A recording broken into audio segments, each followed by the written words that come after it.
Ini adalah sesi perkongsian audiobook bacaan buku-buku kanak-kanak hasil karangan Enid Blyton, versi terjemahan ke bahasa Indonesia.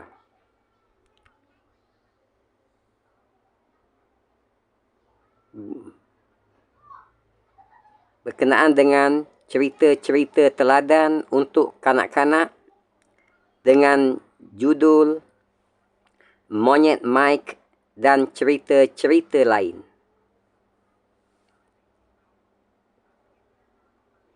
Sama-sama kita ikuti cerita-cerita teladan yang terkandung di dalam buku ini. Semoga apa yang kita baca bermanfaat untuk kita semua dan dapat kita ambil iktibar dan pelajaran untuk kehidupan kita semua.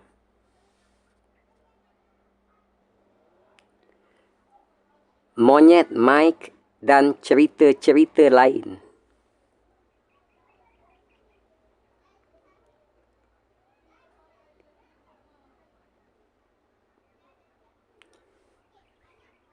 Cerita-cerita teladan untuk kanak-kanak dengan judul Monyet Mike dan cerita-cerita lain oleh Enid Blyton, ilustrasi oleh Wal Biro, penerbit PT Gramedia Pustaka Utama, Jakarta.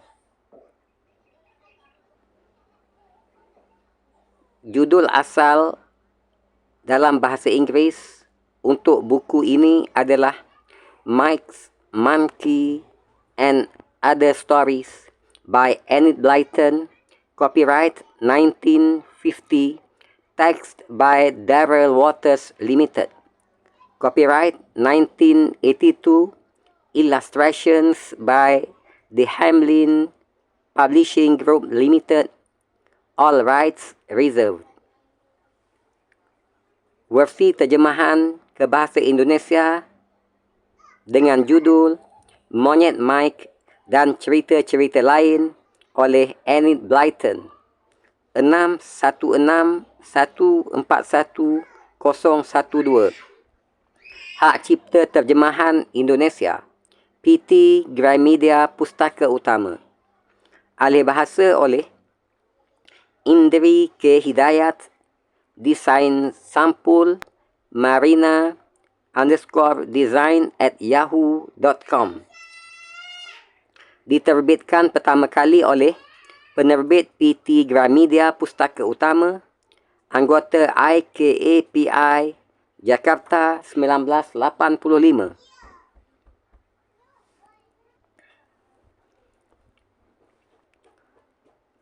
ISBN 978-602-03-3010-5, 192 halaman, saiz buku 14 cm, cetakan ke-11 Juni 2016, dicetak oleh Percetakan PT Gramedia Jakarta, isi kandungan di luar tanggungjawab percetakan. Cerita-cerita teladan yang terkandung di dalam buku Monyet Mike dan cerita-cerita lain oleh Enid Blyton ini adalah Monyet Mike, si mata jeli dan si rabun, beruang yang tua renta. Bila Pak Kurcaci marah, Sally si tukang menjerit. Yang mana dia? Tuan Budiman dan kebakaran.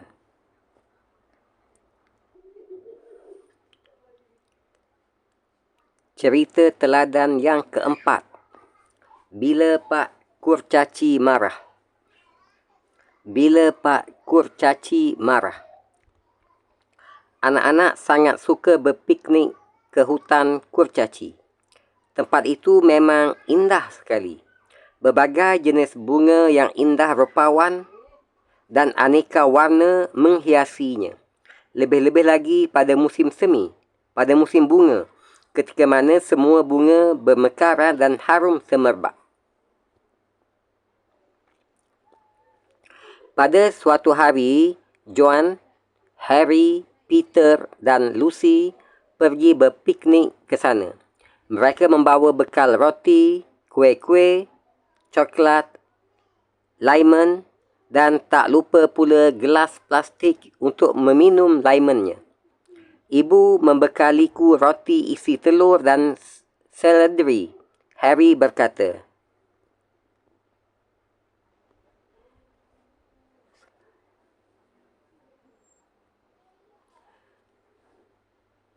Rotiku berisi selai, keju, sambung Joan. Ibu membekaliku banyak sekali. Kita nanti tukar-menukar, yuk. Mereka menemukan sebuah lembah berumput yang ditumbuhi bunga-bungaan di sekelilingnya di hutan kurcaci. Maka mereka pun berhenti di situ dan duduk menikmati bekal yang mereka bawa. Betapa lezat makanan itu mereka rasakan. Tak henti-hentinya mereka mengagumi keindahan tumbuh-tumbuhan di sekitar lembah itu, sementara mereka menyantap habis semua bekal yang mereka bawa. Bunga mawar mini berwarna putih dan kuning nampak di mana-mana. Sementara itu, tumbuhan anemon seolah mengangguk-angguk tertiup angin yang berdesir lembut.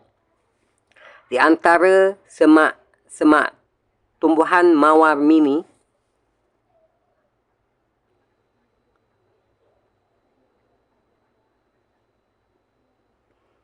nampak bunga violet bermekaran. Burung-burung berkicau riang dan lumut yang hijau terbentang halus bagaikan permaidani. Seekor burung murai bertengger di atas semak-semak sambil memandang mereka. Rupanya, ia ingin diberi sisa-sisa roti. Harry melihat burung itu. Diambilnya sebuah batu, lalu dilemparkannya batu itu kepada si burung murai tadi.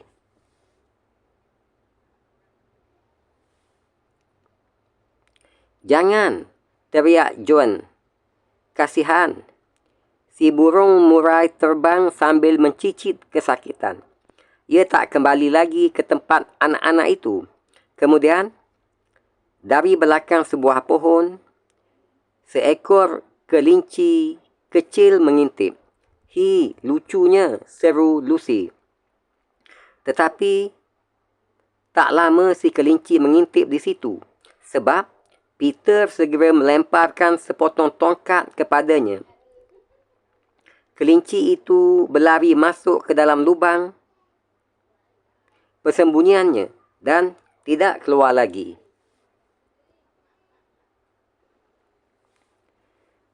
"Kenyang," ujar Harry.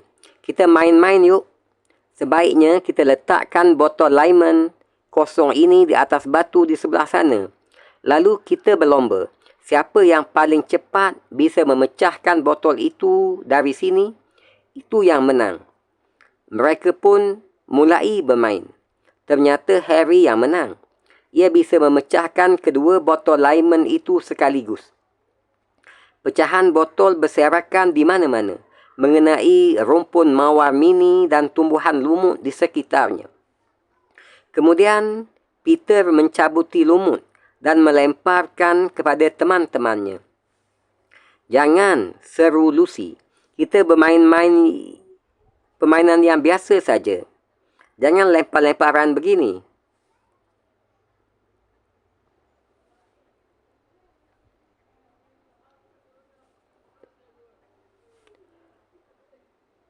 Maka anak-anak itu pun mulai bermain permainan yang lain. Di tengah-tengah kegembiraan bermain, terinjak oleh mereka rumpun mawar mini dan violet serta tumbuhan anemon yang sedang menari oleh tiupan angin. Angin bertiup melalui lembah itu dan bungkus-bungkus makanan pun berterbangan ke mana-mana. Gelas-gelas plastik terinjak dan berserakan. Namun tak seorang pun di antara anak-anak itu merasa tergugah untuk memunguti sampah yang mereka tinggalkan.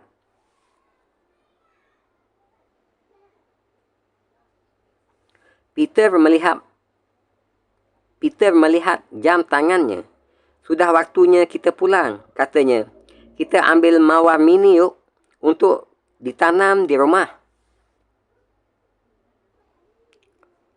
Yang lain setuju dan mereka pun mulai memilih rumpun yang terbaik, mencabutnya dan membawanya pulang. Mereka semua merasa sangat puas. Keesokan harinya, Harry pergi ke hutan kurcaci lagi. Ia hendak mengunjungi pamannya yang tinggal di seberang hutan itu. Belum jauh, Harry masuk ke dalam hutan. Terdengar olehnya suara keras bernada marah.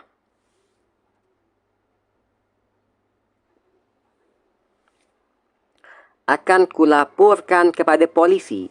Ini namanya perbuatan kejam yang memalukan. Ya, akan kulaporkan kepada polisi sekarang juga.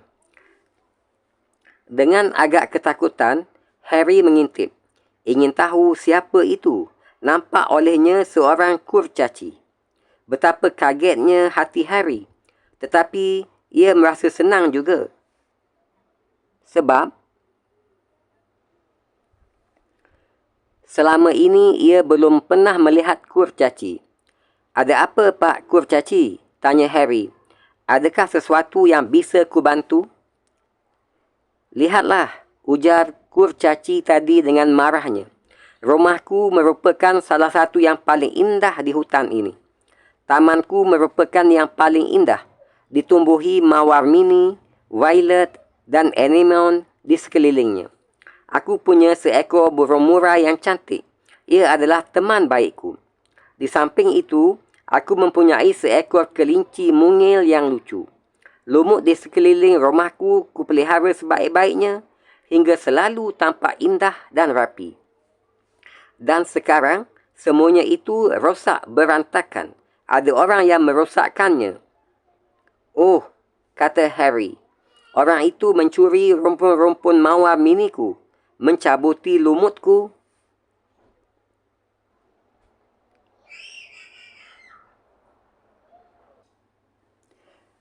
Dan menginjak-injak bunga-bunga lainnya, kata Pak Kurcaci. Air mata meleleh di kedua pipinya. Bukan hanya itu, kaki burung muraiku pun dipatahkannya. Oh, betapa kejam perbuatannya. Oh, ucap Harry lagi. Kelinciku ditakut-takuti pula. Sekarang ia tak berani keluar dari lubangnya. Dan aku tak punya teman mengobrol. Tambah Pak Kurcaci. Tapi, yang paling menjengkelkan, orang itu meninggalkan pecahan gelas berserakan. Ketika aku pulang semalam, kakiku terinjak pecahan itu. Sepatuku sobek dan kakiku luka. Harry memandang kaki kurcaci itu. Nampak olehnya balutan putih menutupi kakinya. Sampah berantakan di mana-mana. Lanjut Pak Kurcaci dengan marahnya. Bukan main.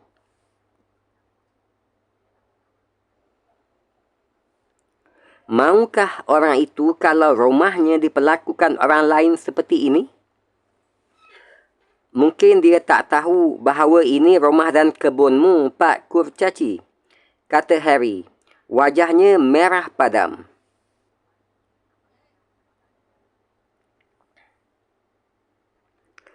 Itu bukan alasan. Walaupun dia tak tahu bahawa ini rumah dan halamanku, seharusnya dia tahu bahawa mungkin ada orang lain yang datang ke sini ingin menikmati keindahan hutan ini. Seru Pak Kurcaci. Mengapa sih orang suka merosak yang indah-indah? Tak terfikirkah olehnya bahawa hutan ini sangat indah? Kalau ia tahu bahawa hutan ini indah dan masih juga ingin merosaknya, maka patut ia disebut orang jahat. Orang tak tahu diri dan hanya mementingkan kesenangan diri sendiri. Aku akan pergi ke rumah pak polisi di tengah hutan sana. Biar orang itu dihukum. Dia adalah polisi bangsa kurcaci dan sangat pandai ilmu gaib. Dia pasti tahu siapa yang melakukan perbuatan yang keterlaluan ini. Aku harus segera pulang, Pak Kurcaci, ucap Harry. Dan sebelum kurcaci itu sempat mengatakan apa-apa lagi, Harry sudah berlari pulang. Di jalan, ia bertemu dengan Joan, Peter dan Lucy. Diceritakannya pertemuannya dengan kurcaci yang marah-marah tadi. Kurcaci itu tidak salah, kata Joan. Ia nampak malu atas perbuatannya. Kita memang merosak keindahan lembah kemarin. Dan, oh Harry, betapa kasihannya burung murai yang kau lempar batu itu. Sungguhkah kakinya patah? Mata Lucy basah oleh air mata. Ia sangat menyayangi burung. Hatinya sedih teringat akan kelinci mungil yang ketakutan kemarin. Betapa kejamnya mereka. Marilah kita kembali ke sana bersama-sama, usul Lucy. Kita minta maaf kepada Pak Kurcaci dan berjanji takkan mengulangi lagi perbuatan kita itu. Maka berangkatlah mereka ke hutan Kurcaci. Tetapi Pak Kurcaci tak ada lagi di sana. Lembah itu sunyi. Matahari menyinarinya, tetapi keindahannya telah tercemar. Mungkin kurcaci itu sudah pindah, kata Lucy pula. Kita punguti sampah kita yuk. Sayang, kita tak bisa minta maaf kepadanya dan berjanji takkan mengulangi lagi perbuatan kita.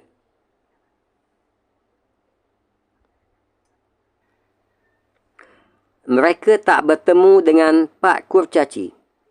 Walaupun demikian, mereka menepati janji. Bila berpiknik, mereka tak pernah lagi merosak atau mengotori tempat mereka berpiknik. Mereka selalu mengumpulkan sampah yang tertinggal dan membawanya pulang. Begitu pula, mereka tak pernah lagi melempari binatang yang mereka temui.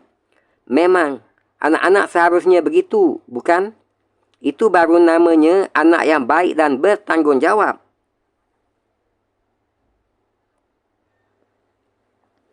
Sehingga bertemu lagi dalam sesi perkongsian audiobook, bacaan buku-buku kanak-kanak hasil karangan Enid Blyton yang selanjutnya. Semoga dapat kita semua ambil sedikit sebanyak manfaat, iktibar dan pengajaran daripada kisah-kisah teladan yang telah sama-sama kita baca dan dengari di dalam sesi-sesi perkongsian audiobook kita yang telah lalu dan yang akan datang. Sehingga bertemu lagi dalam sesi berikutnya dengan satu lagi cerita teladan yang tidak kurang menarik, iaitu dengan judul Sally si Tukang Menjerit. Sally si Tukang Menjerit. Sehingga berjumpa lagi dalam sesi-sesi selanjutnya. InsyaAllah.